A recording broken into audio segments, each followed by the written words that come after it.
Bab 1041. Zhao Yu keluar dari mobil polisi. Ia sangat lelah hingga merasa seolah-olah ia bisa pingsan kapan saja.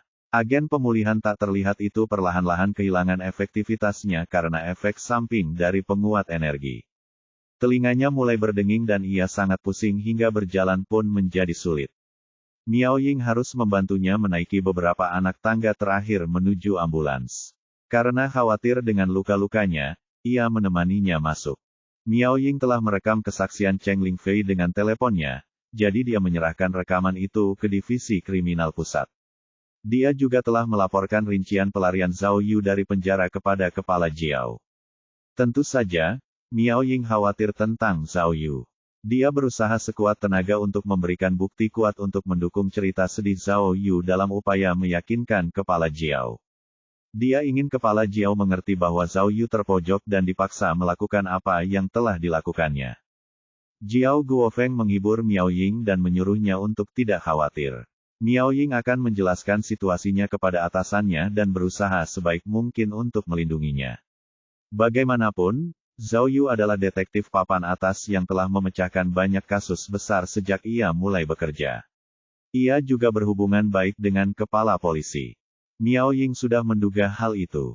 Meskipun Zhao Yu membantu Jiang Ke melarikan diri dari penjara merupakan pelanggaran serius, Jiang Ke akhirnya tertangkap oleh polisi, dan Zhao Yu berhasil memecahkan serangkaian kasus besar karenanya.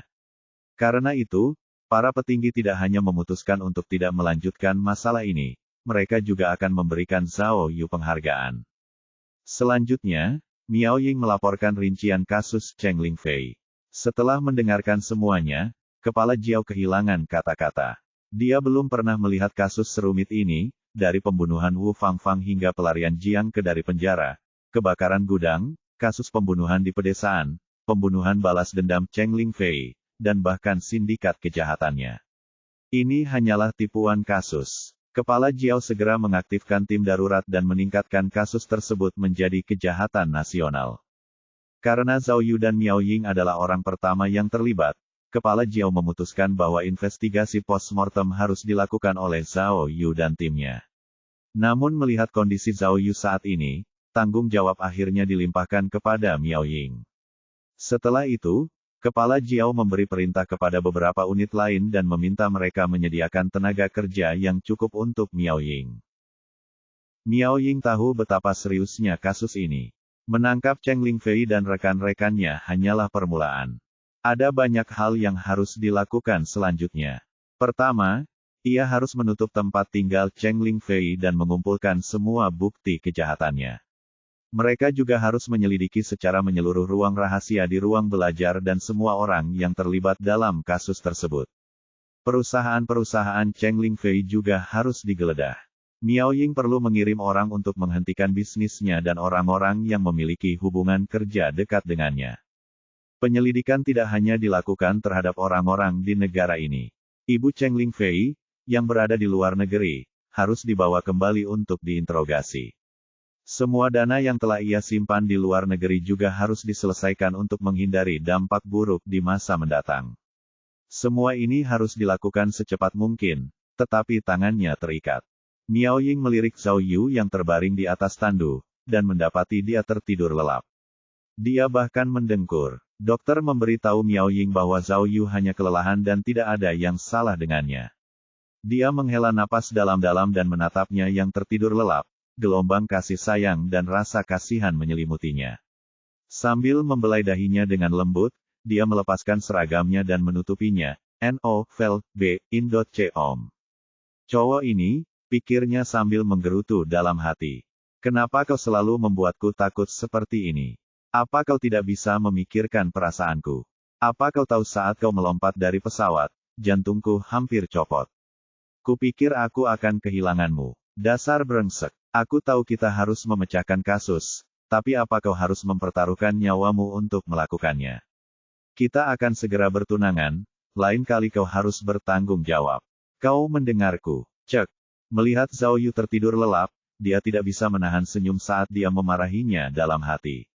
Sambil menyeka air matanya, dia meninggalkan ambulans dan mulai bekerja. Demi keamanan, dia memerintahkan 6 petugas bersenjata untuk menjaga Zhao Yu. Ketika Zhao Yu membuka matanya lagi, hari sudah larut malam dan dia sedang berbaring di ranjang rumah sakit. Zhao Yu mengerang, mengejutkan seseorang. Sial, bos, dia sudah bangun. Rantau lah yang berbicara. Dia bertepuk tangan dengan gembira dan menyalakan lampu. Hebat, bos, ini aku, Rantau. Rantau menangis tak terkendali. Tidak apa-apa, kamu baik-baik saja. Hai Rantau. Zhao Yu mengusap matanya dan mencoba meregangkan tubuhnya, tetapi tiba-tiba tubuhnya terasa nyeri. Punggungnya terasa nyeri. Bos, Rantau memeluk Zhao Yu sambil menangis. Kau benar-benar beruntung. Kau berhasil selamat setelah melompat dari jembatan. Kau layak masuk dalam Guinness Book of World Records. Tahukah kau bahwa aku berlayar ke laut hanya untuk menemukanmu? Hebat sekali kau masih hidup. Zhao Yu jelas malu dipeluk oleh pria sebesar itu. Dia mencoba mendorong Rantau, tetapi dia tidak bergeming. Jiang kebodoh, dia berani mendorongmu dari jembatan. Saat aku melihatnya, aku bersumpah akan menghajarnya sampai babak belur. Rantau mendengus, meneteskan air mata. Kau benar-benar membuatku takut. Kupikir kau. Baiklah, cukup. Zhao Yu mendorong sekuat tenaga. Aku tidak akan mati semudah itu, sekarang ambilkan aku air. Aku hampir mati kehausan. Rantau buru-buru menuangkan segelas air. Zhao Yu merasa jauh lebih baik setelah meneguk air itu. Dia melihat jam tangannya karena kebiasaan. Saat itu sudah pukul 1:30 pagi. Rantau, bagaimana kasusnya diselesaikan? Zhao Yu bertanya dengan tergesa-gesa. Pimpinan Miao bertanggung jawab penuh. Jawab Rantau. Wu Xiumin dan Zheng Ke juga kembali dan menginterogasi para penjahat saat kita berbicara. Kasus ini terlalu besar, kurasa 2 bulan tidak cukup untuk menyelesaikan semuanya. Setelah itu, Rantau memberitahu Zhao Yu tentang perkembangan penyelidikan. Zhao Yu mengangguk, setuju dengan tindakan Miao Ying. Dia merasa puas dengan pendelegasian pekerjaan yang harus dilakukan. Benar, aku membawakan ini untukmu. Saat dia menyelesaikan kalimatnya, Rantau membawakan koper Zhao Yu. Koper itu berisi barang-barang pribadinya. Zhao Yu menarik napas dalam-dalam dan meraih buku catatannya. Membukanya perlahan, ia menggunakan spidol hitam dan menggambar tanda centang besar di sebelah halaman kasus pembunuhan di pedesaan. Satu lagi kasus terpecahkan. Zhao Yu senang. Meskipun sistemnya macet dan dia tidak bisa membuka heksagram baru, dia masih bisa memecahkan kasus pembunuhan di pedesaan dan ini memberinya dorongan kepercayaan diri yang luar biasa. Ia merasa bahwa melalui kasus ini, ia telah naik level secara pribadi. Selama ia memiliki ketekunan dan keuletan, bahkan tanpa heksagram, ia masih dapat memecahkan kasus dan menjadi detektif jenius. Bab 1042. Meskipun menjadi lebih percaya diri jelas merupakan nilai tambah, Zhao Yu masih menyesal tidak dapat membuka heksagram dan mendapatkan poin atau alat sebagai hadiah karena menyelesaikannya. Setelah memecahkan kasus sebesar itu, tingkat penyelesaiannya tidak akan serendah saat terakhir kali dia membuka heksagram, bukan? Dia telah berhasil mendapatkan 40 alat saat itu sebagai hadiah, kali ini dia tidak mendapatkan satu pun. Sungguh memilukan. Baiklah, pikirnya, lain kali aku akan memecahkan kasus, aku akan membuka heksagram itu. Peralatanku. Semakin Zhao Yu memikirkannya, semakin ia ingin menangis. Hei! Rantau melihat tanda centang yang digambar Zhao Yu di buku catatannya. Wow, bos, Anda telah memecahkan kasus besar lainnya. Dari 5 kasus, Anda telah menyelesaikan 3 kasus. Saya pikir jabatan Anda sebagai petugas kebersihan akan tersebar luas. Petugas kebersihan. Penyebutan ini menimbulkan gelombang kesedihan. Jika bukan karena julukan ini, dia tidak akan menarik kasus sebesar ini. Tampaknya kepala Jiao benar-benar memiliki pandangan jauh ke depan. Mungkin lebih baik bersembunyi dan tidak menarik begitu banyak perhatian. Kita tinggal kasus pembantaian Gunung Huayun. Kata Rantau sambil menunjuk nama kasus di buku catatan. Menurutku kasus terakhir ini seharusnya sudah selesai, kan? Kita akan segera mengungkap rincian kasus pembunuhan koperasi pedesaan dan itu pasti akan mengundang banyak perdebatan. Tidak diragukan lagi, orang di balik pembantaian gunung akan berlutut di hadapanmu dengan ketakutan begitu kasus ini menjadi berita. Pada saat itu, kita semua akan menjalani kehidupan yang baik. Ya, berhentilah melamun, kata Zhao Yu. Hei, aku lapar. Ambilkan aku makanan enak. Ya, aku akan mengambilnya sekarang juga. Rantau berlari keluar ruangan dengan penuh semangat. Setelah Rantau pergi, bangsal akhirnya sunyi. Itu adalah kamar rumah sakit dengan satu tempat tidur. Melihat melalui pintu ke arah siluet yang berdiri di sana, Zhao Yu menduga bahwa ada penjaga yang bersiaga.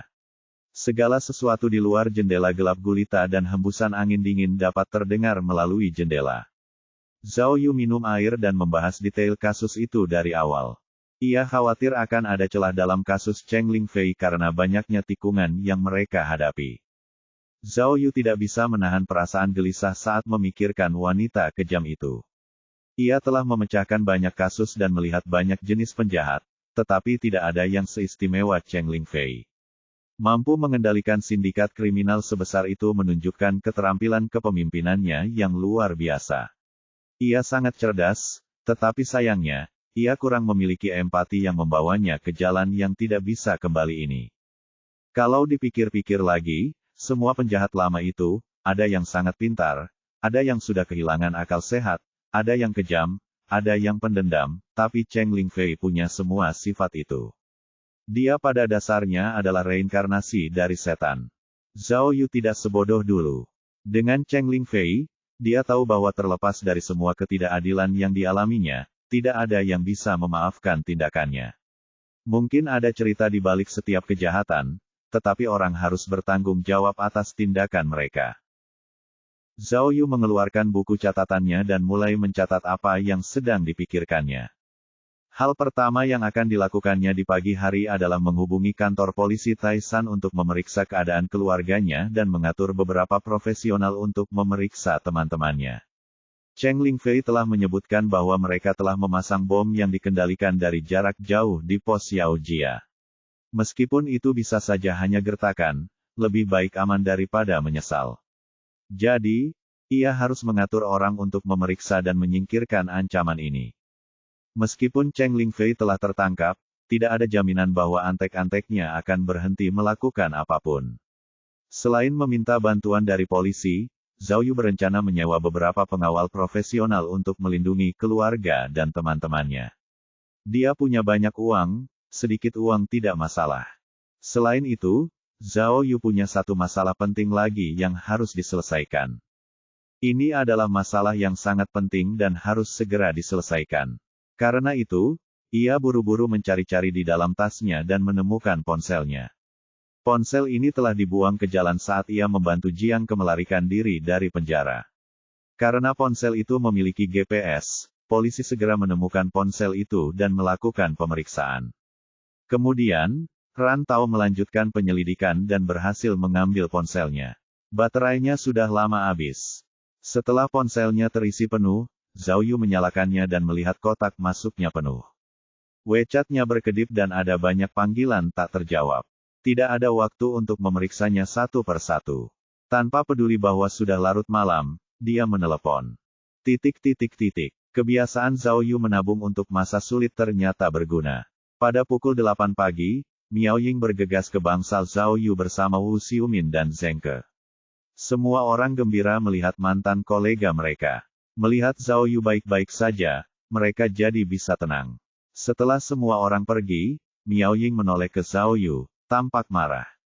Zhao Yu, dasar bajingan. Apa yang kau sembunyikan dariku? Tunggu, apa? Zhao Yu tahu apa yang ditanyakan Miao Ying tetapi tetap bersikap bodoh. Apakah kamu masih membicarakan masalah kursi Taisi? Tai, kepalamu. Miao Ying menyilangkan tangannya dengan marah. Kemarin, ketika Wu Xiumin menginterogasi Cheng Lingfei sepanjang malam, Cheng Lingfei mengatakan bahwa Jiang Ke telah meninggal dalam kebakaran gudang. Sial, mendengar ini, Zhao Yu mulai berkeringat. Dia bilang dia melihat Yu Sanfeng dan Tu Lekei membawa Jiang Ke gudang dan mereka ditelan api dengan matanya sendiri. Karena itu, kami menghubungi polisi di Yanbian dan meminta mereka memverifikasi identitasnya. Mereka membuktikan bahwa itu memang Jiang Ke. Miao Ying melanjutkan, melotot ke arah Zhao Yu. Jadi, mengapa kamu tidak memberitahuku apa yang sebenarnya terjadi? Kamu atau Cheng Lingfei pasti berbohong. Bab 1043. Apa? Miao Ying menatap ponsel Zhao Yu, tercengang. Topeng tiruan. Mengubah wajahmu agar terlihat seperti Jiang Ke. Zhao Yu, permainan macam apa yang sedang kamu mainkan? Tanyanya. Orang di telepon itu adalah Li Loyun dari Jinan. Zhao Yu meneleponnya tadi malam dan menyuruhnya menyiapkan topeng Jiang Ke beserta naskah lengkap untuk menghilangkan kecurigaan Zhao Yu. Tanya saja padanya, kata Zhao Yu sambil mengangkat bahu dan menyerahkan semua tanggung jawab kepada Li Loyun. Semua ini adalah rencana mereka. Aku hanya mengikutinya. Saat itu, ketika Jiang Ke sering mengunjungi klub malam, polisi terus mengawasinya dan ingin mencari tahu siapa pria misterius di baliknya. Yang tidak mereka duga adalah bajingan itu tiba-tiba meninggal setelah melarikan diri dari klub malam. Benar sekali, kata Li Loyun, mengikuti naskah. Malam itu, kami menemukan seseorang telah meretas sistem CCTV di klub malam itu. Kemudian, kami menemukan Yu Sanfeng dan Tu Lekai. Keduanya tidak bekerja sama dengan Jiang Ke, tetapi mereka mengawasinya dengan saksama. Jadi, kami menduga mereka punya motif tersembunyi. Jadi, setelah mendiskusikan situasi itu dengan petugas Zhao, kami membuat topeng yang, jika dikenakan, akan memungkinkannya berpura-pura menjadi Jiang Ke. Apa, kau tidak mungkin serius? Kata Miao Ying keras-keras sambil memukul meja dengan marah. Itu omong kosong belaka. Apa kau ingin Zhao Yu bunuh diri? Bagaimana dia bisa menggertak hanya dengan topeng? Ya, Wu Xiumin mengerutkan kening. Ada begitu banyak orang di kantor kami. Anda bisa saja mengirim siapa saja, mengapa Anda malah mengirim pemimpin kami? Tidakkah Anda tahu dia sangat berharga? Untungnya tidak terjadi apa-apa. Jika terjadi sesuatu, seluruh pengadilan provinsi Anda tidak akan pernah mendengarnya. Ini, kami benar-benar minta maaf. Kata Li Loyun sambil menyeka keringat di dahinya. Saat itu, semua anak buah kami ada di klub malam, dan karena bentuk tubuh petugas Zhao dan Jiang Ke mirip. Benar sekali, kata Zhao Yu. Topeng kulit manusia. Mungkin itu bukan yang asli, tetapi saat itu sudah larut malam dan interaksi kami hanya dirahasiakan, jadi mereka tidak curiga sedikit pun. Selain itu, mereka bahkan tidak begitu mengenal Jiang Ke, jadi mereka tidak akan bisa mengenali suaranya. Zhao Yu, bisakah kau diam sebentar? Kata Miao Ying, sambil berkacak pinggang dengan marah. Kenapa kau tidak memberitahuku lebih awal? Kenapa kau berbohong padaku? Akhirnya aku tahu kenapa kau berkedip begitu banyak saat berbicara tentang kebakaran gudang. Bukan karena kau mengikuti mereka, kau benar-benar ada di sana bersama mereka. Dan saat kebakaran terjadi, kau bisa melihat Yu Fuseng dengan sangat jelas karena kau ada di sana. Tidak heran ada bekas luka bakar di tubuhmu. Kau, ini konyol. Kau tidak bisa menyalahkanku untuk ini. Kata Zhao Yu, mengeraskan tekadnya dan menyalahkan Li Loyun. Dia memintaku untuk merahasiakannya. Lagi pula, mereka tidak ingin menyia-nyiakan kesempatan bagus setelah mengamati Jiang Ke begitu lama. Ada sesuatu yang tidak begitu ku mengerti, kata Wu Xiumin, menoleh ke Li Loyun. Kau bilang kau menemukan Yu Sanfeng dan Tu Lekai, jadi mengapa tidak menangkap dan menginterogasi mereka terlebih dahulu? Mengapa langsung menggunakan metode berbahaya seperti itu? Ini, kita tidak bisa. Protes Li Loyun. Jika kita menangkap mereka, petunjuk yang tersisa bisa jadi akan terbuang sia-sia. Tindakanmu terlalu berisiko. Kata Miao Ying sambil memukul meja lagi. Tunggu saja, aku akan membawa masalah ini ke pengadilan provinsimu. Ini, wajah Li Loyun memucat. Tidak apa-apa, tidak apa-apa. Apa ribut-ributnya? Kita semua bersaudara, jangan saling menyakiti perasaan. Kata Zhao Yu sambil tersenyum. Aku masih hidup dan sehat, bukan? Yang lebih penting adalah meskipun itu berisiko, itu akhirnya mengarah pada sesuatu yang baik. Jika bukan karena itu, kita tidak akan memecahkan satu kasus pun. Miao Ying melotot ke arah Zhao Yu. Berhentilah bermain, apa kau pikir aku bodoh? Mendengar ini, wajah Zhao Yu pun menjadi pucat. Zhao Yu, kurasa aku harus memberimu Oscar, kata Miao Ying sambil menunjuk Li Loyun di telepon. Kau bekerja sama dengan orang luar untuk berbohong padaku. Apa kau masih punya hati? Mata Zhao Yu bergerak maju mundur. Dia tidak tahu di mana kesalahannya. Miao Ying menunjuk Zhao Yu. Jangan kira aku tidak tahu. Aku cukup mengenalmu. Ide buruk untuk memakai topeng ini pasti datang darimu. Ini, Zhao Yu kebingungan sejenak, sebelum dia menyadari bahwa dia telah mengakui kemungkinan adanya masker wajah. Bagaimana mungkin seorang pejabat pengadilan provinsi bisa membujukmu? Semuanya begitu terburu-buru, bagaimana mungkin ada waktu untuk membuat topeng palsu ini? Desak Miao Ying. Ini jelas sudah direncanakan sebelumnya. Kamu sudah merencanakan ini sejak awal, kan? Itu, wajah Zhao Yu memerah. Jadi, ide bodoh ini adalah idemu. Li Loyun hanya menuruti perintahmu, kan? Miao Ying menyimpulkan. Ruangan itu menjadi sunyi. Ya, kata Zhao Yu sambil menyeka keringatnya dan mengakui bahwa dialah yang memunculkan ide itu. Kau benar-benar tahu maksudku. Sebenarnya, aku hanya ingin menemukan pria misterius itu, jadi aku muncul dengan ide ini. Aku tidak berani memberitahumu karena aku takut kau akan khawatir. Aku tahu kau akan memarahiku karena mempermainkan hidupku lagi. Maafkan aku. Jangan marah. Jika kau takut aku akan khawatir, maka jangan lakukan itu. Jika kasusnya sulit dipecahkan, kita bisa mengerjakannya perlahan-lahan, tetapi hanya ada satu orang di antara kalian.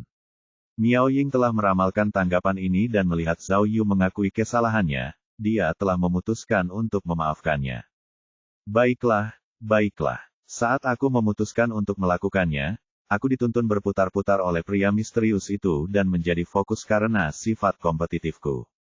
Yang kuinginkan hanyalah mengalahkannya, kata Zhao Yu, memegang siku Miao Ying dan memeluknya. Nona Miao, aku berjanji tidak akan melakukannya lagi.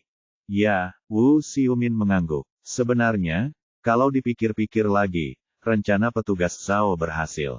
Kalau dia tidak langsung turun ke bawah dan menemui Yu Fuseng, semua petunjuk kita akan sia-sia. Jadi, Wu Xiumin menyadari bahwa Zhao Yu memeluk Miao Ying dengan lembut dan menciumnya dengan lembut. Karena tidak berani mengatakan apapun lagi, dia buru-buru mematikan telepon dan pergi. Pada saat yang sama di pengadilan Provinsi Jinan. Setelah mematikan telepon, Li Loyun basah oleh keringat dingin. Itu mengasyikkan. Dia benar-benar ingin memberitahu Zhao Yu, petugas Zhao, tolong berhenti main-main. Anda hampir membuat saya dalam masalah. Jika Nona Miao benar-benar mengeluh ke kantornya, seluruh hidupnya akan hancur. Untungnya Zhao Yu memiliki pengaruh padanya. Sambil mendesah, Li Loyun meletakkan topeng itu. Topeng itu telah dikeluarkan dengan tergesa-gesa tadi malam. Karena Jiang Ke ada di tangan mereka, mereka dapat menggunakannya untuk membuat cetakan. Namun setelah meletakkan topeng itu, ia mulai mempertanyakan dirinya sendiri. Ia mengambilnya dan membandingkannya dengan wajahnya. Sambil bercermin, ia bertanya-tanya apakah topeng ini benar-benar dapat mengelabui orang agar mengira ia adalah Jiang Ke. Tampaknya agak. Tepat saat dia sedang berpikir keras, seseorang dengan tergesa-gesa mengetuk pintu kantornya. Masuklah, teriaknya. Seorang perwira muda bergegas masuk. Pimpinan Li, cepatlah masuk. Jiang Ke sudah bangun. Bab 1044. Sulit untuk menyangkal dampak kasus Cheng Lingfei terhadap segalanya. Kasus sebesar itu jarang terjadi, tidak hanya di Gaolanqi, tidak hanya di Mengxiang, tetapi di seluruh negeri. Pada hari-hari berikutnya, polisi mengerahkan semua tenaga yang tersedia untuk menangkap antek-antek Cheng Lingfei yang tersisa, baik di dalam maupun di luar negeri. Mereka menangkap sejumlah besar tersangka. Cheng Lingfei mengendalikan sindikat kejahatan besar yang memiliki hubungan dengan berbagai industri di sektor komersial. Selain itu, melalui cara-cara ilegal seperti penyadapan dan kamera tersembunyi, ia berhasil memeras banyak orang dan menguasai mereka. Pencarian informasi pemerasan tersebut menghasilkan lebih banyak kasus. Miao Ying dan timnya sangat sibuk karena beban kerja yang terus bertambah. Mereka harus bekerja keras menyelesaikan tugas-tugas rumit setiap hari, dan meskipun kantor pusat mengirimkan lebih banyak unit untuk membantu mereka, mereka masih belum bisa beristirahat dengan baik. Sudah beberapa hari sejak kunjungan terakhir mereka untuk menjenguk Zhao Yu di rumah sakit. Zhao Yu memanfaatkan kesempatan langka ini untuk beristirahat. Meskipun ia terobsesi dengan penyelesaian kasus, pikiran tentang pekerjaan administrasi yang membosankan, pencatatan, pemeriksaan silang, dan pengarsipan membuatnya kesal. Ia lebih suka menyelesaikan kasus pembantaian Gunung Huayun dengan waktu luangnya. Selama beberapa hari terakhir, luka-lukanya telah pulih secara substansial dan luka bakarnya telah tertutup koreng. Luka lecetnya tidak lagi memerlukan perban dan kesehatan mentalnya dalam kondisi baik. Zhao Yu duduk di tempat tidurnya sambil menulis laporan. Dia tidak harus menulis laporan investigasi, tetapi dia tetap harus menyelesaikan laporan individual yang pada akhirnya akan menentukan masa depannya. Jika dia menulisnya dengan ceroboh, dia bisa dipecat dari tim investigasi khusus. Karena ini terkait dengan pelarian Jiang Ke dari penjara, ia harus menulisnya dengan emosi sebanyak mungkin. Dengan menggunakan narsismenya yang khas, ia membanggakan tindakan heroiknya dan tidak terlalu menekankan pelariannya dari penjara. Ia telah menulis lebih dari 10 halaman, tetapi Zhao Yu mengedit beberapa bagian yang menurutnya tidak cukup dibesar-besarkan. Pada saat itu, pintu bergeser terbuka dan masuklah kepala Jiao, mengenakan jas panjang. Ia memegang sekeranjang bunga di tangannya. "Ah, Kak," kata Zhao Yu sambil buru-buru duduk dan meraih keranjang bunga. "Seharusnya kau tidak melakukannya." Kepala Jiao tersenyum dan duduk di tepi tempat tidur, mengamati sekeliling Zhao Yu. Beberapa detik kemudian, dia melihat laporannya dan membacanya sekilas. Di akhir laporan, dia tertawa terbahak-bahak. "Zhao Yu, laporanmu. Kenapa kedengarannya seperti sesuatu yang pantas untuk sebuah monumen?" kata kepala Jiao, menutup mulutnya saat dia tertawa. "Ini terlalu tidak tahu malu. Bagaimana kamu bisa memuji dirimu sendiri sebanyak ini dalam sebuah laporan?" Jawab Zhao Yu. "Kak, aku hanya menjelaskan fakta. Situasi di dunia nyata bahkan lebih gila dari ini. Aku sudah menguranginya, sungguh. Kau masih saja suka main-main." Kepala Jiao tidak dapat menahan tawanya. "Ngomong-ngomong, melompat dari pesawat adalah sesuatu yang kupikir hanya akan kulihat di film. Kali ini, aku angkat topi untukmu." "Haha, kau terlalu baik," kata Zhao Yu sambil cepat-cepat menuangkan segelas air panas dari ketel untuk kepala Jiao. "Zhao Yu," kata kepala Jiao sambil mengambil cangkir. Wajahnya menjadi serius. "Saya di sini untuk menyampaikan beberapa berita kepada Anda. Para petinggi punya instruksi." "Oh, tapi aku bahkan belum menyerahkan laporanku."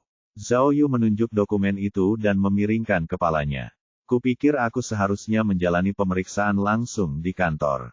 Kenapa sudah ada putusan?" "Yah, ini bukan keputusan yang bagus," kata kepala Jiao dengan sungguh-sungguh. "Kinerjamu sangat baik dalam kasus Cheng Lingfei, ditambah lagi kamu memberikan kontribusi besar terhadap pembunuhan Wu Fangfang dan kasus pembunuhan di daerah pedesaan, jadi para petinggi telah memutuskan untuk memberimu penghargaan. Namun pada saat yang sama, kamu diskors dari tugasmu selama 3 bulan. "Apa?" Zhao Yu membeku. "Jadi, mereka memberiku penghargaan, tetapi menskorsku selama 3 bulan. Bukankah itu agak kontradiktif?" "Yah, Zhao Yu, penghargaan yang mereka berikan padamu belum pernah terjadi sebelumnya," jawabnya. "Apa maksudmu?" tanya Zhao Yu. "Apa maksudku? Maksudku, mereka benar-benar menyukaimu dan memanjakanmu." Kepala Jiao melihat sekeliling sebelum berbisik, "Sejujurnya, kamu bahkan tidak perlu menulis laporan. Kamu bisa santai saja, kami semua tahu kamu dipaksa membantu Jiang Ke keluar dari penjara. Bahkan jika Jiang Ke benar-benar melarikan diri, kami tetap akan memikirkan cara untuk melindungimu." "Oh," kata Zhao Yu sambil mengangguk pelan. Meskipun dia tahu kata-kata ketua Jiao tidak ada artinya, dia tetap merasakan kehangatan. "Zhao Yu, apakah kau ingat apa yang kukatakan kepadamu ketika kau keras kepala dalam memecahkan kasus iblis? Aku telah melihat banyak jenius jatuh dan hancur, aku turun tangan juga untuk melindungimu. Kau mengerti sekarang, kan? Kepala Jiao bertanya kepadanya. Ya, aku mengerti sepenuhnya. Zhao Yu mengangguk. Pohon yang tinggi menarik angin, Cheng Lingfei telah mengajariku pelajaran itu. Bagus. Jadi, skorsing 3 bulanmu hanya untuk memberi peringatan kepada yang lain. Selain musuh yang bersembunyi di balik bayangan, ada rekan kerjamu yang perlu dipikirkan. Mengenai kasus Jiang Ke, kantor kriminal tidak akan menyelidikinya lagi dan bahkan akan diberi hadiah. Tapi, kali ini, kamu harus lebih berhati-hati daripada sebelumnya. Kami benar-benar ingin melindungimu, kamu adalah kartu truf kami. Zhao Yu mengangguk. Dia akhirnya mengerti rasa sakit di balik keputusan para pemimpin. Dari 5 kasus provinsi, Anda telah memecahkan 3 kasus hanya dalam waktu setengah tahun. Kepala Jiao memuji. Tidak ada orang lain di kantor pidana yang mampu melakukan itu. Jadi, kami harap Anda dapat mempertahankan sikap ini, terlepas dari hadiah atau hukuman apa yang Anda terima, sehingga Anda dapat menuai hasil yang lebih baik di masa mendatang. Kak, jangan banyak bicara lagi. Aku mengerti, kata Zhao Yu. Dia yakin, sebenarnya, aku juga ingin beristirahat. Terus-menerus berhadapan dengan kejadian yang hampir merenggut nyawa ini benar-benar mulai membebani pikiranku. Oh, meskipun aku bilang kamu diskors, aku tidak bilang kamu boleh istirahat, katanya. Tunggu, apa? Zhao Yu bingung. Anda tidak perlu khawatir tentang Gao Lanqi. Kata Kepala Jiao, selama beberapa minggu ke depan, Anda memiliki tanggung jawab yang lebih besar. Kami telah menyusun rencana untuk Anda. Kami ingin Anda menjalani pelatihan di kantor polisi lagi. Ini agar Anda dapat menularkan pengalaman Anda kepada rekan-rekan kami. Jika ada lebih banyak orang seperti Anda di industri kami, itu akan menjadi senjata terbaik kami melawan penjahat. Apa-apaan ini? Zhao Yu hendak mengumpat tetapi berubah pikiran. Aku tertipu lagi oleh tipuanmu. Kepala Jiao telah menjadwalkan Zhao Yu untuk berlatih sebelum tahun baru. Sepertinya apapun yang dia lakukan, dia tidak dapat melarikan diri dari ini. Bab 1045. Provinsi Jizhou, Kota Changming, Pemakaman Martir. Prosesi pemakaman berlangsung pada pukul 10 pagi. Setelah banyak permintaan dari Departemen Kriminal, pemerintah setempat menyetujui Wu Fangfang, pemimpin departemen, untuk dimakamkan di sebelah makam Si Hai. Pasangan pahlawan itu akhirnya dapat beristirahat dengan tenang di samping orang yang mereka cintai, memberikan semua orang rasa tenang. Meskipun kematian Wu Fangfang tidak setragis kematian Si Hai, kontribusinya selama bertahun-tahun sangat luar biasa. Departemen Kriminal menggelar upacara peringatan akbar untuk Wu Fangfang di prosesi tersebut. Kepala departemen telah menulis pidato duka cita dan ikut berkabung. Berdiri di tengah kerumunan, Zhao Yu teralihkan perhatiannya. Ketika ia melihat bagaimana anak-anaknya berduka dan tampaknya merasakan beratnya semua kesedihan di dunia, ia seolah-olah dibawa kembali ke masa pemakaman pemimpin Kuping. Meskipun kedua petugas itu memiliki karakter yang berbeda, mereka berdedikasi pada pekerjaan dan rekan-rekan mereka, dan kematian dini mereka adalah hal yang sia-sia. Zhao Yu tak kuasa menahan diri untuk tidak mendesah saat mendengarkan pidato yang disampaikan Kepala Jiao. Tiba-tiba ia teringat Wu Fangfang di kota Bailing saat ia minum terlalu banyak di restoran. Saat itu, ia merasa bahwa Wu Fangfang kasar dan menyebalkan, andai saja ia tahu betapa sakit dan hampa hatinya. Setiap kali ia memikirkan hal ini, ia akan menyesali apa yang telah ia lakukan padanya di Jinping. Ia seharusnya tidak menilai buku dari sampulnya. Ia mungkin tidak akan begitu membencinya jika saja ia memahami kisahnya. Setelah Ketua Jiao, Zhao Yu ikut serta dalam pemakaman Wu Fangfang sebagai satu-satunya wakil timnya. Miao Ying dan anggota tim lainnya masih menangani kasus Cheng Lingfei. Sambil melihat makam Wu Fangfang, Zhao Yu berbisik kepada Ketua Jiao. Meskipun merupakan suatu kehormatan dimakamkan di pemakaman martir, apakah orang tuanya akan keberatan jika dia tidak dimakamkan bersama keluarganya? Itu adalah keinginan orang tuanya. Jawab Kepala Jiao. Mereka mengatakan bahwa ketika Wu Fangfang masih hidup, dia menyebutkan bahwa penyesalan terbesarnya adalah jika dia tidak dapat dimakamkan bersama Si Hai yang dicintainya. Jadi, Zhao Yu mengangguk. Dia memiliki rasa hormat yang baru ditemukan atas dedikasi Wu Fangfang. Pimpinan Zhao. Beberapa polisi datang dan menyapa Zhao Yu. Mereka adalah Liu Zanbing dan Su Hai. Mereka adalah bawahan Wu Fangfang. Pemimpin Zhao. Liu Zanbing menjabat tangan Zhao Yu dengan gembira. Kami benar-benar berterima kasih padamu. Tanpamu, pemimpin kami Wu, desah. Apa? Zhao Yu tidak mengerti apa yang Liu Zanbing coba katakan. Ya, kata Su Hai sambil menyeka air matanya dan mengangguk. Ketika aku melihat foto-foto saudari Fang dan Jiang Ke, aku merasa otakku akan meledak. Itu adalah pencuri terkenal Jiang Ke.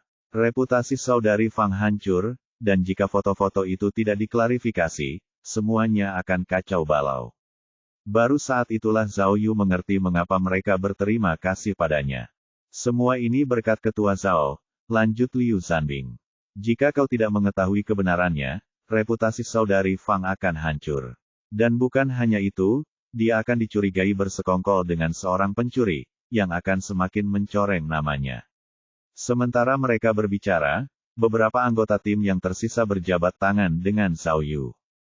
Jika bukan karenamu, saudari Fang tidak akan bisa dimakamkan di sini, di pemakaman martir, bersama saudara Si Hai. Semua ini berkat usahamu, kata Su Hai. Pimpinan Zhao, rekan lainnya menimpali. Mengucapkan terima kasih saja tidak cukup. Mulai sekarang, jika Anda membutuhkan kami, beritahu kami saja. Kami akan membantu Anda tanpa ragu. Setelah itu, mereka membungkuk kepada Zhao Yu sebagai tanda terima kasih. Ah, jangan, Zhao Yu buru-buru melambaikan tangannya. Membungkukkan badan terasa tidak pantas pada saat seperti ini.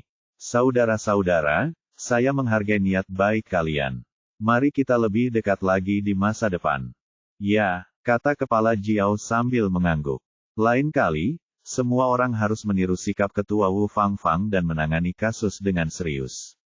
Itu akan menjadi cara terbaik untuk menghormatinya. Ya. Kerumunan kecil itu mengangguk. Jika itu bukan pemakaman, mereka mungkin akan bertepuk tangan. Zhao Yu merasa lega, meskipun awalnya ia menduga Wu Fangfang melakukan kesalahan, mengetahui kebenaran akhirnya membantunya. Pimpinan Zhao, Liu Zanbing maju dan berbicara kepada Zhao Yu dengan suara pelan. Sejujurnya, dahulu kala, pimpinan Wu mengirim kami untuk menyelidiki Cheng Lingfei. Oh, benarkah? Tanya Zhao Yu dengan heran. Ya, kata Liu Zanbing. Itu sudah sangat lama sekali dan dimaksudkan sebagai misi rahasia. Saudari Fang ingin memeriksa apakah Cheng Lingfei melakukan sesuatu yang ilegal. Sayang sekali. Saat itu, kami pikir itu hanya kasus bisnis dan tidak benar-benar memperhatikan hal lain, jadi kami menyimpulkan bahwa tidak ada yang terjadi. Kami tidak tahu ada banyak hal yang terjadi di balik layar. Aku tidak menyangka. Kurasa saat itu, meskipun saudari Fang tidak tahu sejauh mana kejahatan Cheng Lingfei, dia mungkin sudah memiliki beberapa kecurigaan. Kalau saja kami tahu, kami akan menyelidikinya lebih lanjut. Liu Zanbing menggelengkan kepalanya tanpa daya. Kalian tidak bisa disalahkan, kata Zhao Yu. Pimpinan Wu menyadari bahwa orang yang berfoto dengannya adalah Jiang Ke, jadi dia curiga Cheng Lingfei dan Jiang Ke bersekongkol. Karena itulah, penyelidikan dilakukan. Tapi, Cheng Lingfei, wanita ini selalu waspada dan telah mengawasi setiap gerakan Wu Fangfang, serta mengawasi kalian semua. Dia tahu sebelumnya, itulah sebabnya kalian tidak dapat menemukan apapun. Sepertinya kalau menyangkut keuntungan pribadi, perasaan tidak ada artinya, kata Su Hai dengan sedih. Mereka adalah teman dekat, tetapi, pada akhirnya, dia tetap melakukan ini pada saudari Fang. Sungguh kejam. Percakapan terus berlanjut di antara berbagai orang, dan ketika pemakaman berakhir, mereka semua memberi hormat pada batu nisan dan pergi secara terpisah. Kepala Jiao memanfaatkan kesempatan itu untuk memperkenalkan Zhao Yu kepada beberapa atasannya saat makan malam.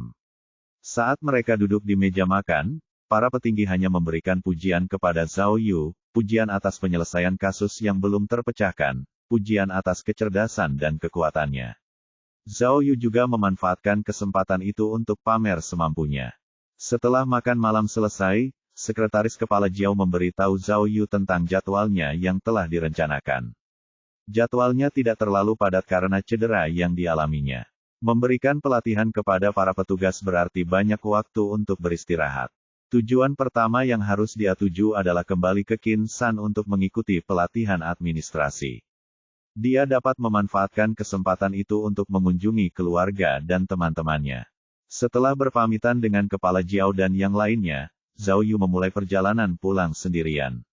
Naik kereta api cepat adalah pilihan terbaik bagi Zhao Yu, karena bandara itu terpencil. Saat menunggu di aula, teleponnya berdering. Panggilan itu dari Li Loyun. "Petugas Zhao, ada sesuatu yang harus saya laporkan," kata Li Loyun. "Jiang Ke sudah bangun." "Oh, benarkah?" Mata Zhao Yu berbinar. "Bagus sekali. Cepat, tanyakan padanya tentang Cheng Lingfei dan lihat apakah ada yang terlewat." Aku khawatir itu akan sulit," kata Li Loyun canggung. "Hah, kenapa? Zhao Yu bisa tahu ada yang salah. Apa masalahnya?" "Jiang Ke sudah bangun, tapi..." Li Loyun ragu-ragu. Dia kehilangan ingatannya. Dia tidak bisa mengingat apapun, bahkan namanya sendiri. "Apa?" Zhao Yu terkejut. Li Loyun telah beralih ke panggilan video agar Zhao Yu dapat melihat semuanya sendiri. Jiang Ke yang kebingungan berada di tengah bangsal putih, mondar-mandir, terus-menerus menyentuh berbagai hal.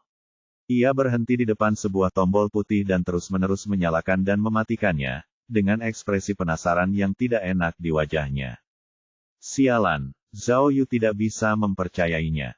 "Saya khawatir dia berpura-pura, jadi saya meminta dokter untuk mengamatinya sebentar sebelum melapor kepada Anda," kata Li Loyun. Dokter telah memastikan bahwa dia tidak hanya kehilangan ingatannya, tetapi kondisi mentalnya juga mungkin terganggu.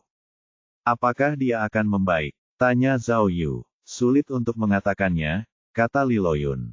"Dokter tidak dapat menjamin apakah dia akan membaik, tetapi dengan kondisinya saat ini, kemungkinan besar tidak akan membaik dalam waktu dekat." Sial, apakah ini lelucon kejam yang dilakukan oleh Tuhan? Zhao Yu bertanya-tanya sambil memperhatikan Jiang Ke yang sekarang lamban secara mental di layarnya. Mungkin ini semua takdir. Tao Xiang dari selatan dan Jiang Ke dari utara, yang satu adalah pencuri, yang lain bandit, namun mereka mengalami hasil yang sama. Bab 1046. Suara tawa menggelegar terdengar dari ruang konferensi di kantor polisi Kinsan.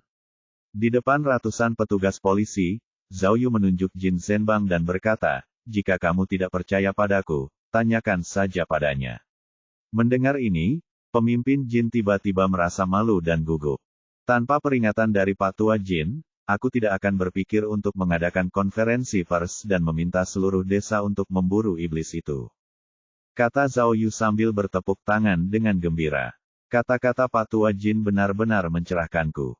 Dia berkata, "Xiao Zhao, kau memecahkan kasus mayat perempuan tanpa kepala dan menjadi terkenal di departemen kriminal. Jika kau tidak takut dipecat, lakukan saja apa yang kau mau." Setelah mendengar apa yang dikatakan Zhao Yu, orang banyak tidak dapat menahan tawa. "Itu berlebihan." Pemimpin Jin buru-buru mengklarifikasi. "Aku tidak mengatakan hal seperti itu." Setelah memikirkannya, aku sadar, dia benar. Kasus iblis sudah mencapai titik seperti itu jadi aku hanya mengikuti arus. Meskipun kami tidak membuat prestasi besar, sebagai petugas kasus pidana itu adalah bagian dari pekerjaan, jadi, itulah yang kulakukan," kata Zhao Yu. "Dan hei, coba tebak. Sebuah keajaiban terjadi. Itu benar-benar menunjukkan kekuatan dalam jumlah. Dalam waktu kurang dari 24 jam, aku mendapat informasi dari masyarakat bahwa ada seorang penyintas dalam kasus iblis." "Oh," terdengar gumaman di antara kerumunan saat mereka mendengarkan uraian Zhao Yu, "benar-benar asyik." Kerumunan itu tidak dapat menahan diri untuk tidak mendengarkan dengan lebih saksama. Setelah pelatihan, semua petugas bertepuk tangan, benar-benar terkesan dengan pidato Zhao Yu. Setelah bubar, para atasan di kantor polisi Kinsan mengadakan pesta penyambutan untuk Zhao Yu di suatu tempat di dekat situ untuk menunjukkan penghargaan mereka atas pidatonya. Berbagai pemimpin itu semuanya adalah kenalan lama Zhao Yu. Di satu sisi duduk Direktur Utama Hong Ia tidak diturunkan jabatannya setelah kegagalan kasus Liu Qiao. Sebaliknya, ia diberi peringatan keras dan terus bekerja di bawah pengawasan.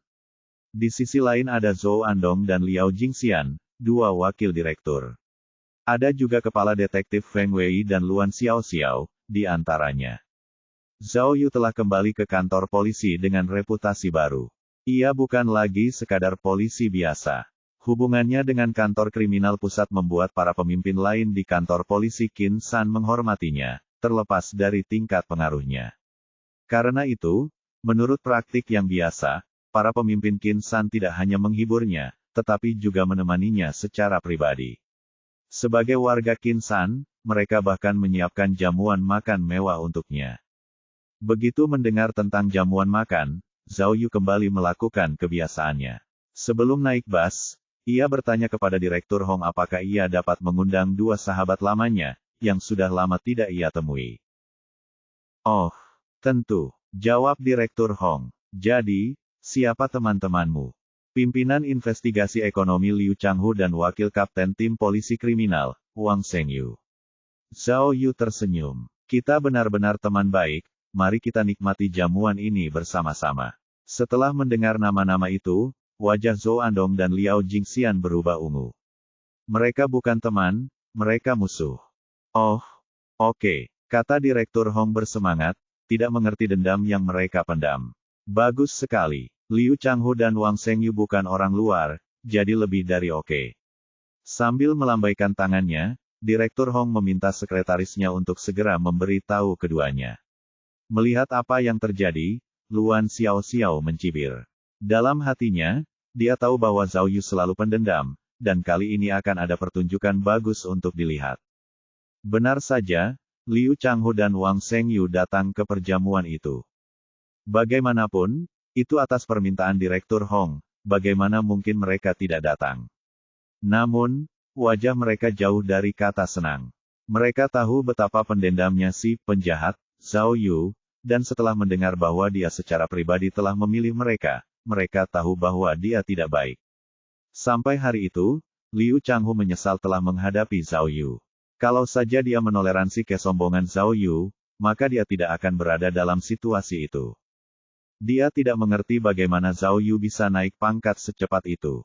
Dari seorang polisi biasa menjadi detektif nasional yang terkenal. Hampir seperti dongeng tentang orang miskin yang menjadi kaya. Tidak peduli apa penyebabnya, perjamuan malam itu pasti akan berakhir buruk. Setelah bertemu di hotel, Zhao Yu bahkan secara naluriah memeluk mereka berdua. Hal ini hanya membuat mereka semakin takut. Direktur Hong terus menyelenggarakan jamuan makan, sama sekali tidak menyadari bahwa ada yang salah. Dia dengan naif mengira mereka benar-benar teman baik.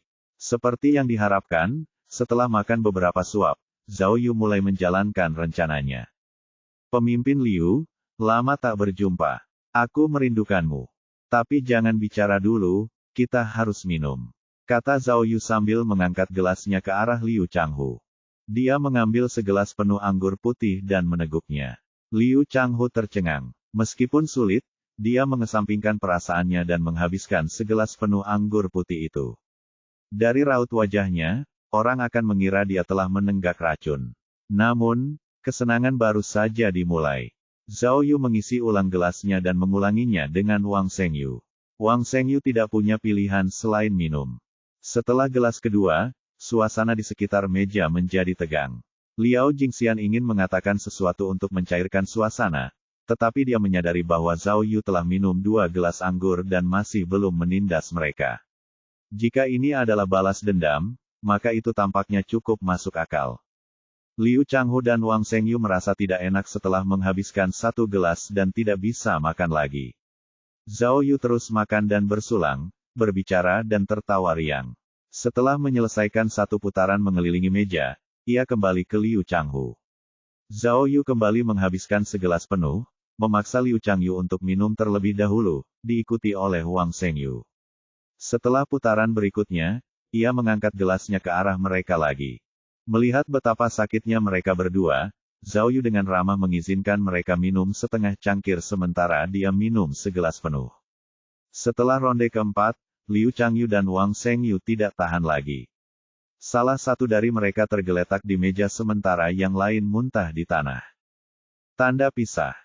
Malam harinya, terdengar suara tawa dari restoran Hotpot Liu Hesun.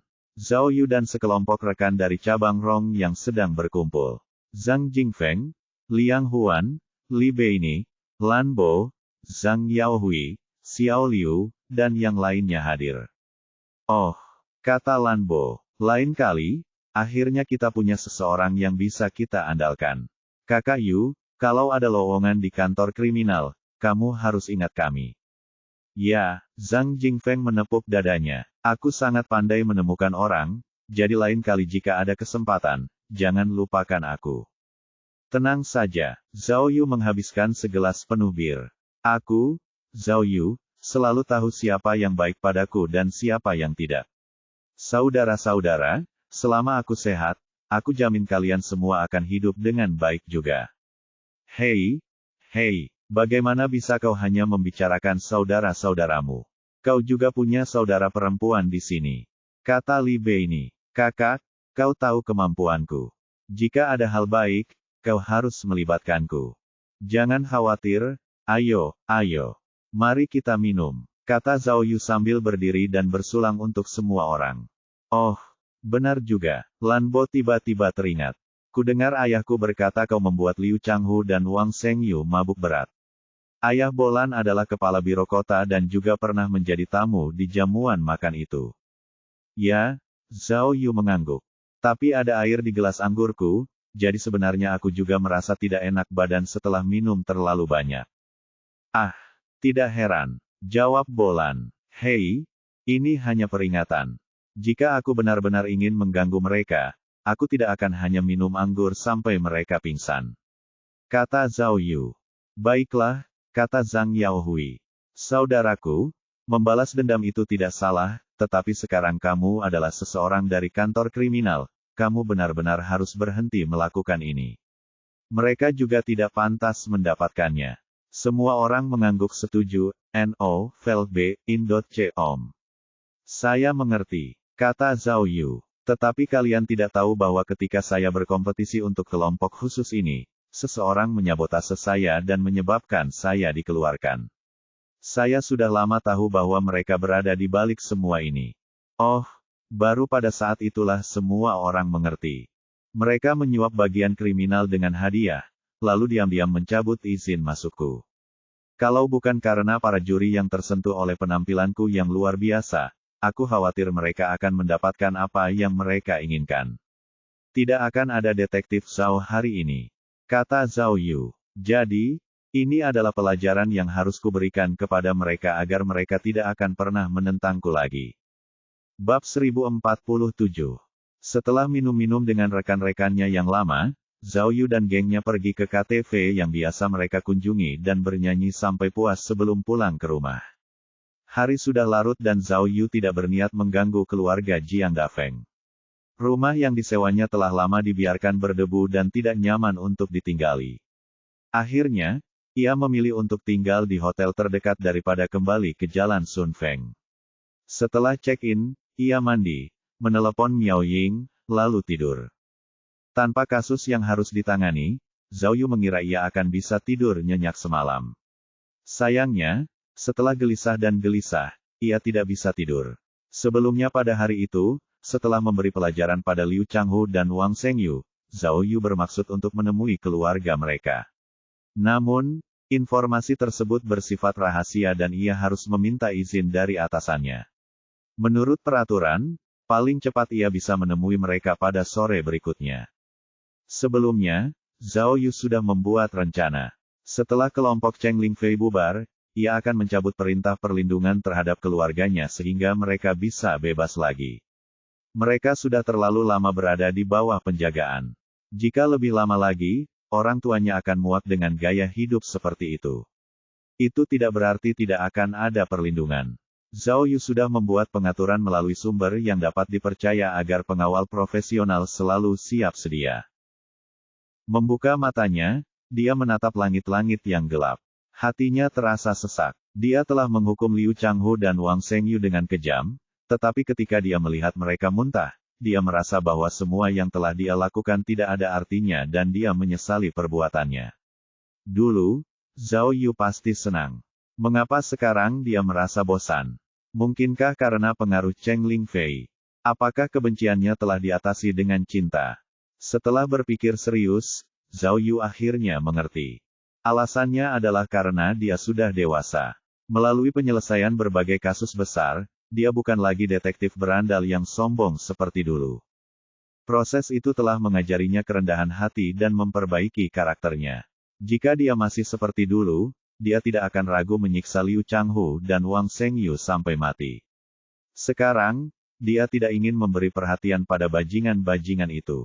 Bersaing dengan mereka hanya akan merendahkan dirinya sendiri ke level mereka. Namun, ini juga membuatnya merasa seperti orang yang membosankan. Setelah memikirkan tentang bagaimana ia telah berubah, Zhao Yu mulai memikirkan rencana masa depannya. Saat itu, dari 5 kasus besar di negara itu, hanya kasus pembantaian Gunung Huayun yang tersisa. Tentu saja, menyelesaikannya akan menjadi langkah selanjutnya baginya untuk mendapatkan penyelesaian yang tepat. Tidak seperti di masa lalu, para petinggi memahami dan mendukung usaha Zhao Yu.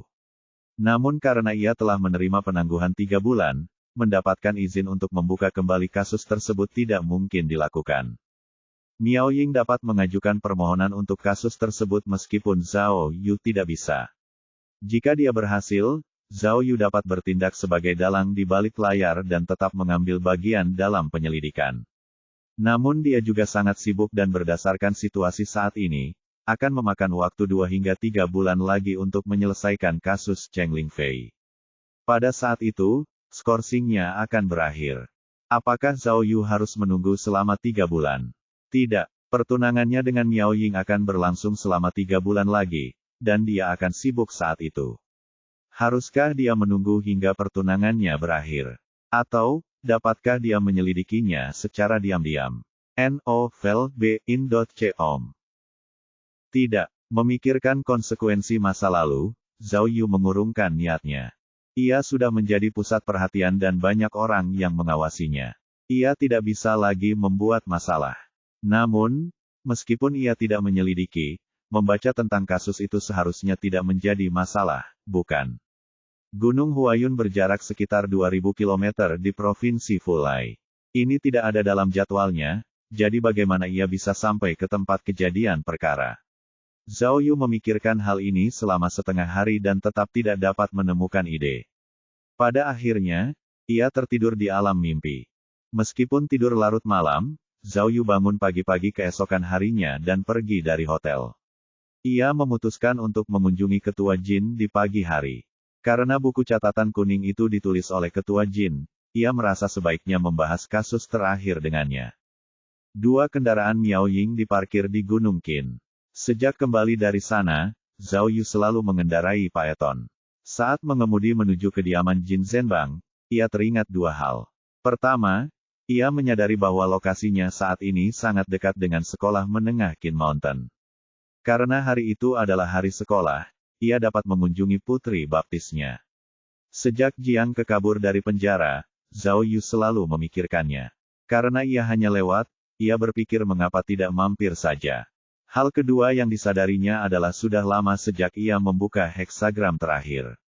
Sejak sistem terkunci, ia terluka dan kelelahan mental sehingga ia tidak mencoba membukanya. Karena ia berencana untuk membahas kasus Gunung Huayun dengan pemimpin Jin, ini adalah kesempatan yang tepat untuk menyalakannya dan mengutak-atiknya. Jika ia membuka heksagram yang bagus, ia akan bisa menerima petunjuk tentang kasus tersebut. Itu akan luar biasa. Memikirkan kemungkinan-kemungkinannya, Zhao Yu dengan bersemangat membuka sistem itu dan kemudian membuka sebuah heksagram tanpa ragu-ragu. Ia merasa segar dan nyaman, tetapi setelah membuka heksagram itu, ia langsung merasa aneh. Hanya ada 2 kata di tengah sistem itu, Ganli. Sialan. Pada saat itu, Zhao Yu merasa semuanya berubah menjadi hitam dan putih. Dia mengumpat dalam hatinya, sistem bodoh. Kenapa kau mempermainkanku? Setelah tidak menyentuhmu selama beberapa hari, begitu aku menghidupkanmu, kau malah mempermainkanku. Apakah ini nyata? Heksagram Ganli, apa-apaan ini? Zhao Yu menyadari bahwa ia belum pernah melihat kombinasi ini sebelumnya. Li, melambangkan teman dan persahabatan dan terkadang melambangkan seorang pria. Bahkan melambangkan penjahat seperti Dou Zili. Apakah itu berarti, Li, melambangkan pemimpin jin? Namun, Gan, berarti kembali bersama. Apakah itu meramalkan bahwa sesuatu yang besar akan terjadi setelah melihat Pak Tua Jin? Semakin ia memikirkannya, semakin ia merasa bahwa hal itu tidak akan pernah berakhir. Saat itu, ia melihat papan nama sekolah menengah Qin Mountain. Dalam hatinya, yang ia inginkan hanyalah melihat putri baptisnya dan memastikan tidak akan terjadi apa-apa padanya. Dia memutar kemudi dan melaju menuju Gunung Qin. Bab 1048. Sial, setelah menghubungi Jiang Xiaoxing lewat telepon, Zhao Yu tak kuasa menahan keringat dingin. Sepertinya kekuatan heksagram itu tidak bisa diremehkan. Bahkan sesuatu yang sederhana seperti bertemu dengan putri baptisnya bisa menimbulkan keributan besar. Ayah, kenapa kau di sini? Tanya Jiang Xiaoxing sambil mendorong sepedanya saat keluar dari gang kecil di luar sekolahnya. Meskipun ayahnya sudah menelepon sebelumnya, dia tetap terkejut. Kenapa aku di sini? Zhao Yu tidak peduli untuk menjawab dan menunjuk langsung ke pedal sepeda Xiaoxing yang rusak dan celananya yang robek. Kenapa tidak ceritakan saja padaku apa yang sebenarnya terjadi padamu? Ini, Xiaoxing cemberut dan melirik gang itu dengan tidak wajar. Jangan bilang kau tertabrak mobil. Zhao Yu memegang bahu gadis itu sambil bertanya. Aku, ayah baptismu, punya mata yang tajam. Cepat, katakan padaku bajingan mana yang melakukan ini padamu. Novel.in.com. Kamu hebat sekali. Bagaimana kamu tahu aku tidak jatuh sendiri? Tanya Xiaoxing heran. Matamu mengkhianatimu. Cepat, ceritakan padaku apa yang terjadi. Jawab Zhao Yu. Itu bukan masalah besar, kata Xiaoxing. Itu hanya pertengkaran antar siswa. Jangan khawatir, aku akan memberitahu guru dan biarkan mereka yang mengurusnya. Itu mungkin akan lebih baik. Sialan, siapa yang berani menindas putri baptisku? Apa mereka mau mati? Kata Zhao Yu. Dia menyerbu ke arah sekolah, dengan amarah yang membara. Ayo, aku akan menemanimu mencari gurumu, bukan, kepala sekolah. Kalau kepala sekolah tidak menyelesaikan ini, aku akan melaporkannya ke kementerian. Ada petugas keamanan di pintu masuk sekolah dan saat mereka melihat Zhao Yu berjalan menuju gerbang, mereka bergegas maju untuk menghentikannya. Zhao Yu mendorong mereka dan petugas keamanan itu menabrak dinding, membuat takut para siswa yang berdiri di pinggir. Ayah baptis, aku mohon padamu. Xiaoxing meraih Zhao Yu. Tidak apa-apa, ini hanya masalah kecil di antara kita. Jika kau membuat keributan sekarang, tidak akan ada yang berani menjadi temanku di masa depan. Benar juga, pikir Zhao Yu. Sebagai detektif, bukan tugasnya untuk mencampuri urusan mahasiswa. Baiklah, kalau begitu, sebutkan nama orang yang menindasmu. Kata Zhao Yu. Entahlah, mereka semua senior. Dan, mereka, Xiaoxing gemetar. Zhao Yu melihat tiga gadis jangkung mendorong sepeda mereka dan menatap tajam ke arahnya dan Xiaoxing. Mereka datang dari gang. Wah, murid yang selalu dapat nilai A ini bekerja dengan cepat. Kata gadis yang paling tinggi dengan nada mengejek. Kamu sudah mengadu pada orang tuamu. Apakah kamu akan mengadu pada guru nanti? Yah, itu tidak mengherankan. Bagaimanapun juga, kamu adalah panda di sekolah kita. Spesies yang terancam punah yang membutuhkan perlindungan. Hehehe, hai paman, jangan dengarkan apa yang dia katakan. Kami sedang bersepeda dan dia menabrak kami, dia pantas mendapatkannya, sungguh. Kata gadis lainnya. Jiang Xiaoxing menggelengkan kepalanya tanpa daya. Aku hanya mahasiswa baru, bagaimana mungkin aku berani membuat masalah dengan para pengganggu? Paman, kata gadis tertinggi dengan nada mengejek. Kau lihat sikapmu itu. Setelah menyinggung kita, dia tidak hanya tidak meminta maaf, tetapi dia masih berani bersikap sombong. Bagaimana kau mengajarinya saat tumbuh dewasa? Ketiga gadis itu mencibir. Baiklah, ini solusiku, kata Zhao Yu, hampir tak bisa berkata apa-apa. Ayo kita lakukan ini, kalian bertarung sekali lagi. Apa, kamu gila? Kata gadis tertinggi sambil menatap Zhao Yu. Hei, ayah yang selalu mendapat nilai A, apakah kamu seorang gangster? Aku suka menyelesaikan masalah dengan cara ini. Bagaimana kalau kita semua kembali ke gang dan menyelesaikan masalah ini? Kalian bertiga akan bertarung dengan Xiao Xingku. Jika dia menang, kalian tidak akan pernah mengganggunya lagi, oke? Kata Zhao Yu. Tenang saja, aku tidak akan ikut campur, aku akan menunggu di sini. Ini, ketiga gadis itu terkejut. Ayah, apakah kamu gila? Tanya Xiao Xing sambil memutar matanya. Jangan khawatir, kata Zhao Yu. Wanita seharusnya bisa melawan musuh mereka sendiri. Setelah kamu mengalahkan mereka sekali, mereka tidak akan pernah menindasmu lagi. Kamu hanya perlu mengingat teknik bertarung yang aku ajarkan padamu dan pukul mereka dengan keras. Ayah baptis, kapan ayah pernah mengajariku? Xiao Xing mengerutkan kening. Pef, ayah baptis. Aneh sekali, kata gadis tertinggi. Ketiga gadis itu tertawa. Jangan khawatir apakah aku aneh atau tidak, kata Zhao Yu. Jika kamu tidak bertarung hari ini, maka lain kali kamu melihat putriku, kamu bisa memanggilnya ibu baptismu. Sial, gadis tertinggi itu kini gelisah dan menendang sepedanya ke samping, lalu berjalan ke arah Xiao Xing. Baiklah, ayo, kau yang memintanya, jadi sebaiknya kau siap dengan konsekuensinya. Kurang ajar, Xiao Xing hendak pergi ketika dia dihentikan oleh Zhao Yu. Tidak masalah, kami akan bertanggung jawab, tapi kalian juga harus melakukannya. Zhao Yu mendorong Xiao Xing ke dalam gang. Ha, dasar bodoh. Kalian tidak tahu kalau aku pemegang sabuk hitam taekwondo. Kata gadis itu. Zhao Yu telah memasukkan energi booster ke dalam tubuh Xiao Xing dan saat melakukannya, telah memberitahunya secara telepati bahwa tidak masalah sabuk apa yang dikenakannya. Beberapa menit kemudian, teriakan terdengar dari gang. Kemudian teriakan kedua dan ketiga menyusul. Setelah sekitar 4 atau 5, ketiga gadis itu melarikan diri, berlari keluar satu persatu, masing-masing dengan pakaian kotor dan wajah bengkak. Jiang Xiaoxing berjalan keluar dari gang, menatap tangannya dengan kagum. Tidak mungkin, aku bahkan tidak berusaha. Ya Tuhan, ayah baptis. Dia mencengkeram Zhao Yu. Bagaimana ini mungkin? Aku memukul mereka sampai mereka menangis. Kali ini para guru pasti akan memanggil orang tua mereka. Jangan khawatir, kata Zhao Yu sambil menepuk dadanya. Dengan adanya aku, mereka tidak akan menangis, mereka akan mengompol karena takut. Ingat ini, kita adalah orang jujur, tetapi itu tidak berarti kita harus membiarkan diri kita diganggu. Lakukan kepada orang lain apa yang mereka lakukan kepadamu. Ingat, gadis harus kuat. Bab 1049. Taman Pusat Qin San Jingjiang, pukul 8 pagi. Cek, seru pemimpin Jin Zhenbang dengan gembira sambil meletakkan bidak caturnya.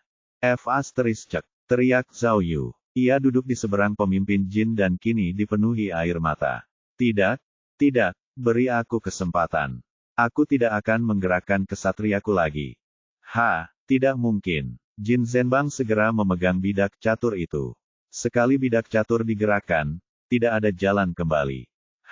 Bidak catur bodoh, tidak begitu hebat sekarang, ya. Baiklah. Zhao Yu menyingsingkan lengan bajunya dan menyapu potongan-potongan dari papan. Ayo mulai lagi. Kali ini aku tidak akan bersikap lunak padamu. Awalnya, aku hidup dengan motto, hormati yang lebih tua, cintai yang muda. Aku tahu bahwa kamu punya jurus favorit jadi aku memberimu kesempatan, siapa yang tahu kamu akan memanfaatkan kebaikanku. Ayo, bersiaplah untuk kalah kali ini. Datanglah padaku. Apakah kau ingin aku memberimu 2 meriamku? Atau mungkin raja? Jin Zhenbang mengambil cangkir tehnya dan minum dengan gembira. Sinar matahari bersinar terang dan memberikan rasa nyaman meskipun saat itu musim dingin. Zhao Yu awalnya ingin menemui Jin Zhenbang di rumahnya, tetapi setelah menelepon, ternyata Jin tua sedang bermain catur di taman. Jadi, Zhao Yu langsung pergi ke sana untuk menemuinya. Teman-teman catur Jin tua tidak ada di sana, jadi Zhao Yu akhirnya bermain beberapa ronde dengannya. Zhao Yu sedang menyiapkan papan catur sambil diam-diam mengamati sekelilingnya. Detektor tak terlihatnya menyala saat itu. Dia tidak punya pilihan, heksagram menghendakinya. Berdasarkan heksagram, jin tua adalah tersangka sehingga dia tidak punya pilihan selain waspada tinggi. Dasar brengsek, kata pemimpin jin sambil menata bidak caturnya. Kenapa kau melibatkanku dalam pidatomu? Apa kau tidak tahu betapa malunya aku? Setelah rapat, banyak orang menertawakanku. Ih, jangan bikin aku muntah, kata Zhao Yu sambil menirukan dirinya sendiri yang sedang muntah. Kalau kamu pemalu, babi bisa terbang. Persetan denganmu, tegur jin tua Zhao Yu. Kau seharusnya tahu betul bahwa aku tidak ada hubungannya dengan kasus iblis. Namun, sebagai seorang pemula, kau melakukannya dengan cukup baik. Jika itu aku tidak akan memiliki keberanian itu. Baiklah, cukup pujiannya. Aku akan menjadi sombong. Setelah menyiapkan papan catur, Zhao Yu bergerak terlebih dahulu dengan kudanya. Memulai dengan manuver defensif. Old Jin mengamati. Dia memiliki rencana yang dipikirkan dengan matang dan menggerakkan meriamnya. Tidakkah kau lihat? Aku sebenarnya memuji diriku sendiri. Memberikanmu buku catatan kuning adalah rencanaku yang brilian. Seekor kuda yang dapat menempuh jarak 1000 mil tidak apa-apa, tetapi boleh sang penjinak kuda bahkan lebih baik, kan? Ah, tidak heran kau selalu mengabaikan kudaku. Zhao Yu mengeluh. Setelah setengah hari, kau menyamakanku dengan seekor kuda. Tapi kuda ini melakukan sesuatu yang luar biasa. Melontarkan ke depan. Prajurit maju, kata pemimpin jin dengan tenang. Apa yang luar biasa? Kasus pembunuhan di koperasi pedesaan telah kupecahkan dan pelakunya telah tertangkap. Zhao Yu berkata dengan riang, sambil menggerakkan kudanya lagi. Bidak catur Old Jin jatuh dan dia menatapnya dengan tidak percaya. Jangan coba-coba menipuku. Kau menggunakan cara curang untuk menang, kan? Polisi belum mengumumkan berita bahwa kasus pembunuhan di pedesaan telah terpecahkan karena penyelidikan yang melibatkan Mian Jiguang masih berlangsung. Jadi semua polisi di Qin-san belum mengetahuinya. Zhao Yu memutuskan bahwa Pak Tua Jin dapat dipercaya dan mulai menceritakan kepadanya ringkasan kasar tentang apa yang terjadi dari awal hingga akhir. Meskipun itu hanya ringkasan, tetap saja butuh waktu 20 menit penuh. Seperti yang diharapkan, Jin Zhenbang tercengang setelah mendengar apa yang dikatakan Zhao Yu. Dia tidak menyangka Zhao Yu mampu memecahkan kasus seperti itu. Dan dia tidak menyangka kasusnya akan serumit itu. Skakmat. Akhirnya, setelah Zhao Yu menyelesaikan ceritanya, kedua bentengnya berhasil masuk ke markas musuh, dan membuat skakmat Jin Zhenbang. Haha, akhirnya aku menang, kata Zhao Yu sambil menjentikkan jarinya. Oh, Pak Tua Jin, masalah ini masih rahasia jadi rahasiakan saja untuk saat ini. Si Tua Jin menundukkan kepalanya, masih terkejut, tidak percaya dengan hasil pertandingan itu. Ayo, siapkan papannya. Biarkan aku memenangkan ronde berikutnya. Zhao Yu mendorong bidak catur dari papan dan menatanya kembali sambil berbicara. Ah, itu keterlaluan, Bung, kata Pak Tua Jin. Dia sudah tidak ingin bermain lagi. Dulu ketika kami sedang menyelidiki, pembunuh dan Yang Zebiao bersembunyi di bungalow di belakang koperasi desa. Bagaimana mungkin? Polisi setempat bahkan membawa anjing polisi untuk mencari, tapi justru karena Cheng Lingfei berani mengambil risiko, maka seluruh situasinya menjadi begitu rumit. Kata Zhao Yu sambil mendesah. Kau tidak bisa melihatnya seperti itu. Kata pemimpin Jin, menyalahkan dirinya sendiri. Jika kita mengumpulkan lebih banyak detail dari awal, mungkin kasus pembunuhan koperasi pedesaan tidak akan menjadi kasus di buku catatanku. Karena Wang Suejun menggunakan posisinya untuk memberi Ibu Cheng Lingfei pinjaman tanpa bunga, jika kita memulai penyelidikan dengannya, mungkin kasusnya akan terpecahkan lebih awal. Jika demikian, maka tidak akan ada begitu banyak kematian lagi yang akan terjadi. Jiang Ke dan Yu Fuseng tidak akan berhasil, dan jika mereka tidak berhasil maka Kuping tidak akan, ark. Jin Zhenbang menggelengkan kepalanya dan mendesah. Baiklah, Pak Tua Jin, kata Zhao Yu. Ketika kejahatan terjadi, ada banyak hal yang menyebabkannya. Tidak mungkin untuk diprediksi. Apakah itu kebetulan atau disebabkan oleh manusia, itu di luar kendali kita. Yang dapat kita lakukan adalah mencoba yang terbaik, mengungkap kasus ini sampai tuntas, dan mencari keadilan bagi para korban. Saat mengatakan ini, Zhao Yu meletakkan bidak catur. Sebenarnya, aku datang ke sini untuk menemuimu hari ini untuk menanyakan tentang kasus terakhir di buku catatanmu. Ah, itu, pemimpin Jin belum bisa fokus lagi. Sepertinya dari semua kasus yang belum terpecahkan, kasus pembantaian Gunung Huayun adalah yang terakhir, kan? Benar sekali. Zhao Yu mengangguk. Baiklah. Jin Zhenbang mengerutkan kening. Aku ingat pernah menceritakan ini kepadamu sebelumnya, kan? Saat kasus itu terjadi, aku kembali ke Qin Shan sebagai pemimpin tim dan bukan bagian dari pasukan khusus. Tidak, kamu tidak, kata Zhao Yu. Saat itu, saya kembali ke titik awal, kata Jin Zhenbang. Rincian kasus itu diceritakan kepada saya oleh seorang kolega lama, jadi tidak akan sedetail 4 kasus lainnya. Meskipun saya tidak mengalaminya secara langsung, karena beratnya kasus itu, saya tetap mencatatnya. Ah, tidak heran informasinya sangat sedikit. Zhao Yu berpikir dalam hati. Sepertinya dia harus mengumpulkan lebih banyak informasi sendiri untuk menyelidiki kasus ini. Sayangnya, dia tidak memiliki kewenangan untuk melakukan penyelidikan dan harus membuat rencana lain. 9 tahun yang lalu, suatu malam hujan lebat. Satu keluarga yang beranggotakan 4 orang tewas, dan pembunuhnya masih bebas berkeliaran. Jin Zhenbang menjelaskan, setelah melacak begitu banyak jejak kaki dan sidik jari, mengerahkan banyak tenaga kerja, dan mencari selama bertahun-tahun, pelakunya masih belum dipenjara. Sungguh memalukan. Jangan katakan itu, kata Zhao Yu. Setiap kasus yang belum terpecahkan seperti itu karena alasan khusus. Mungkin kasus pembantaian Gunung Huayun memiliki beberapa rahasia tersembunyi. Novel.in.com. Zhao Yu, aku mengandalkanmu untuk menemukan kebenarannya. Kata Jin tua, pecahkan kelima kasus yang belum terpecahkan dan kau akan mendapatkan gelar sebagai salah satu yang terbaik. Bab 1050. Anak nakal kecil, kata pemimpin Jin sambil menatap kosong ke papan catur. Mengapa aku merasa beberapa bidak caturku hilang? Jelas ada 2 meriam di papan, bagaimana sekarang hanya ada 1? Ingatan samar macam apa yang kau miliki? Tanya Zhao Yu, sudut bibirnya melengkung ke atas. Lihat baik-baik, ronde ini sudah berakhir. Menyerah saja. Lelucon macam apa itu? Aku akan menggerakkan meriamku dan mengambil keretamu. Kata Jin tua sambil menggerakkan senjatanya. Zhao kecil, kasus pembunuhan di pedesaan bisa menjadi pengingat bagimu. Kurasa kau bisa belajar cara bertindak dengan melihat polisi yang memecahkan kasus mayat terpotong-potong di waduk. Bahkan setelah memecahkan kasus sebesar itu, mereka memilih untuk tidak menonjolkan diri, dan lihat. Sampai hari ini kita tahu siapa pembunuhnya, tetapi kita masih belum tahu siapa yang menangkapnya. Ngomong-ngomong, apakah kau tahu sesuatu tentang kasus itu?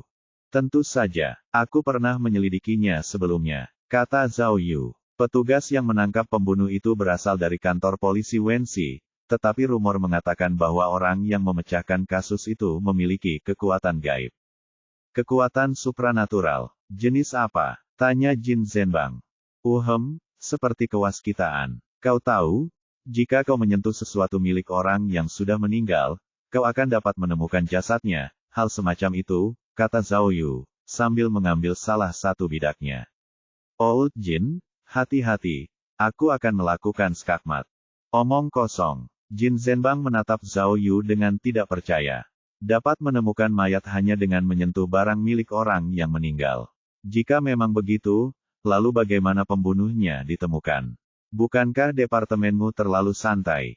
Itulah sebabnya saya katakan itu hanya rumor. Saya mendengarnya dari mulut ke mulut, kata Zhao Yu sambil meletakkan tulisannya. Mengenai data kasus itu, data itu telah dikunci oleh Biro Kerahasiaan. Bahkan kami sebagai polisi tidak memiliki akses untuk melihatnya. Ah, itu masuk akal. Pak Tua Jin menganggukkan kepalanya tanda setuju. Mengenai kasus mayat terpotong-potong di Waduk Baisan, mungkin saja ada kaitannya dengan beberapa kasus atau individu penting, itu sebabnya mereka memunculkan teori supranatural. Xiao Zhao, jika ada kesempatan, mengapa tidak menyelidikinya juga? Meskipun pembunuhnya telah ditemukan, mungkin masih ada beberapa misteri yang belum terpecahkan. Kalau begitu kita lihat saja apakah aku beruntung. Kata Zhao Yu. Bukannya aku tidak pernah memikirkannya sebelumnya, tetapi untuk memiliki wewenang seperti itu aku harus dipromosikan setidaknya menjadi kepala provinsi. Tapi kau benar, jika ada kesempatan untuk menemui Wenxi, aku akan bertanya-tanya dan melihat siapa orang dengan kekuatan gaib ini. Lupakan saja soal kekuatan supranatural itu. Itu pasti omong kosong yang dibuat-buat oleh para pejabat untuk mengalihkan perhatian orang-orang, kata pemimpin jin. Dia mengambil bidak catur dan meletakkannya dengan paksa. Kau tidak pernah mengira aku masih punya trik, bukan? Papan caturmu sudah selesai. Apa? Zhao Yu fokus dan memeriksa keadaan papan catur. Bayangkan saja dia sudah kalah saat dia hampir menang. Dalam kemarahannya, dia mendorong bidak catur dari papan catur dan mengeluarkan bidak catur curian dari lengan bajunya. Aku tidak akan bermain lagi. Aku harus pergi bekerja daripada duduk di sini membicarakan omong kosong dengan seorang pria tua. Persetan denganmu, dan kau bilang kau tidak mencuri. Tegur Pak Tua Jin. Dasar penipu, kau mau menggunakan cara curang seperti itu padaku. Pak Tua Jin hendak melemparkan pecahan-pecahan itu ke arah Zhao Yu, tetapi Zhao Yu sudah setengah jalan menuju mobilnya. Sebelum meninggalkan taman, ia berbalik dan menyeringai.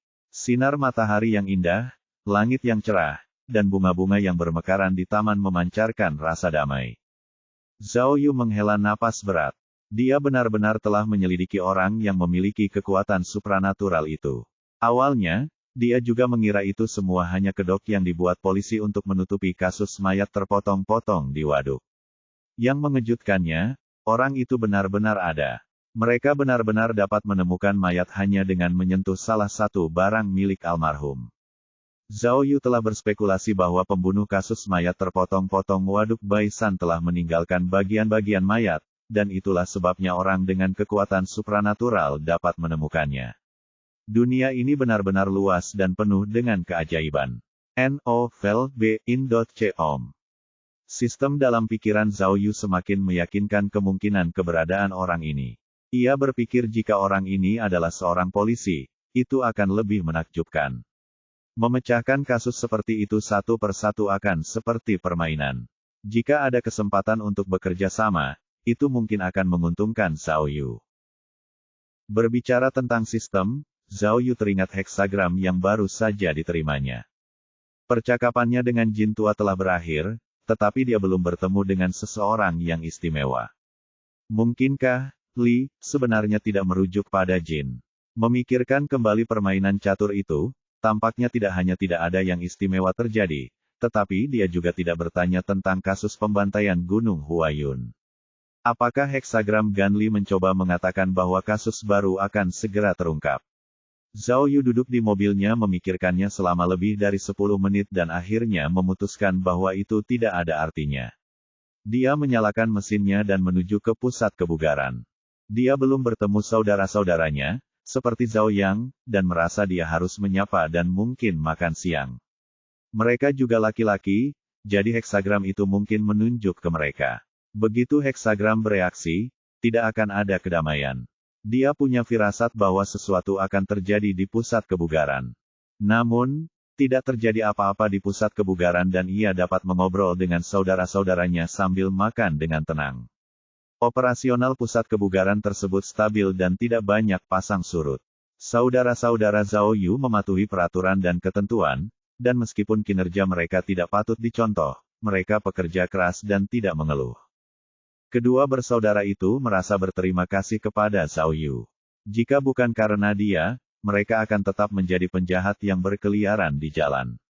Semua orang menghargai kesempatan yang diberikannya untuk memulai hidup baru dan senang bahwa Zhao Yu telah datang.